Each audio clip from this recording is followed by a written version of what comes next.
So let's talk about good old Kanye West. And to be fair, well, he's got a lot of good music. To be honest with you, instead of talking about Puff Daddy was maybe one good song that I like. Well, Kanye's probably got about I don't know 15, give or take. If anything, he's pretty much a revolutionary for when it comes down to rap music for sure. He changed his whole gangster rap vibe and he's just something else back in the day, right? And the last album I really listened to is the Yay album, which, is probably more of an EP, but still, I call it pretty good nonetheless. It kind of makes you think about everything, right? But sure enough, he's always been petty.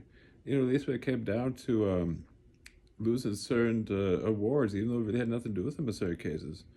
In 2005, I'm sure it had everything to do with him. And it was some Gretchen woman, I can't remember her last name, but he lost the Best New Artist. Sure enough, he's up there. But sure enough, this again, nearly as much news coverage as the Taylor Swift thing. Yes, it's a whole different beast, right? But sure enough, he's up there, he's angry, you name it. He's sitting there saying this and that, good old Kanye, right? Before the mental illness, right? But he's always been petty. And even in, after the whole Taylor Swift stuff, we got 2015 with Beck there. But this has more to do with Beyonce again, but sure enough, you could see him coming up the stage here. But sure enough, he actually turned around.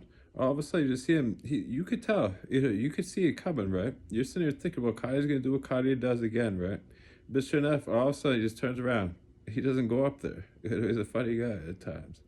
But, then that just brings us to the mental illness here. And, well, I'm sure there's certain things we don't really know about him. My guess is that he must have been doing some drugs, besides drinking, of course, because he had the bottle of Hennessy, Taylor Swift, the controversy. Of course, he's a big drinker, but, apparently he's addicted to nitrous oxide, and who even knows, bro?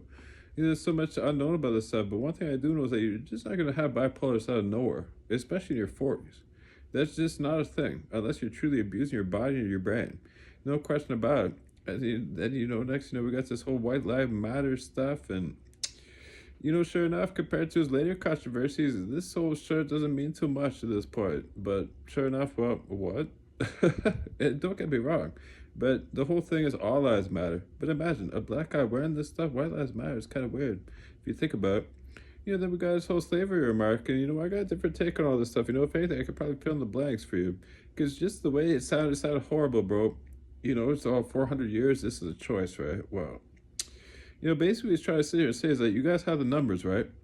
It's that simple. You guys should have tried to do something, but unfortunately, you guys didn't, and that's where he tries to sit there and say it's a choice, right? But even though, of course, it's more complicated, than he wants it out to be, and more complicated, even I could even recognize. But still, that's basically what he's trying to sit here and say. You guys have the numbers. You guys should have fought back and yada yada, but you didn't, right? So that's what he means by a choice. Yet, of course, he doesn't always talk about it in a lot of cases, and it's just quite horrible. And was it his iPhone ads? I actually enjoyed those ads. It's real cute. There's kind of there's some pretty good ads, pretty basic ads. Don't get me wrong, but pretty good. But unfortunately, what he's selling here.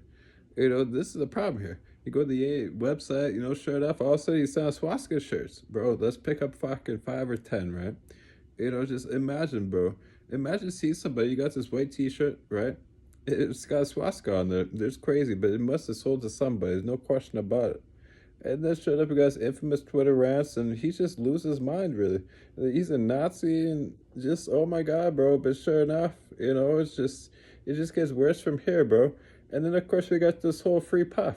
He's the only celebrity actually speaking up about Puff Daddy. Good old P. Diddy, right? And I can guarantee you, P. Diddy is guilty as hell. There's a reason why nobody's really speaking out for him. There's nobody saying anything besides good old Kanye West. Bro, he's trying to tweet at Trump there, oh, free Puff, free my brother Puff, bro. And sure enough, they got a special relationship. It kind of makes you wonder, how much Kanye know about all this stuff? I mean, it's one thing having mental illness, but come on, bro. There are plenty of times where he doesn't have mania. There are plenty of times where he knows what he's doing and yada yada. I mean, there's things that a cop out, bro. Bipolar's not near as bad. We're not talking about paranoid schizophrenic here. I mean, at that point. But still, he should be treated for something. And of course, that brings me to the end of it all. And sure enough, his latest album, Cock. Imagine, bro. I've never heard this song. I don't want to hear it, but I already know all about it. I've heard it from other sources and stuff like that, right? But sure enough, it's all about Hail Hitler. Imagine. Hitler's a racist, bro. Like, I'm sure Hitler wasn't buried by any means, but if he was, he's rolling over in his grave. There's no question about it, because guess what? If this was actually World War II, Hitler didn't like black people. Like, he'd be laughing and he'd be hanging you as he's laughing, bro. But sure enough, we got good old Kanye here, he's Hail Hitler, and sure enough, imagine, we got a song about Hitler. We never had a song about Hitler before. This is this is just so extreme, bro. Like, this is just too much. But, that's basically all I gotta say about him losing his mind. I mean, I'm sure there's gonna be more to come, but it's one of those things, and it'd be quite interesting to see what happens with him in regards to Mr. Puff Daddy. Obviously, these people are real close. He's always been close to them. Jay Z, Beyonce, that's his fucking crew basically. But anyways, yeah, like and subscribe for more content, and take care.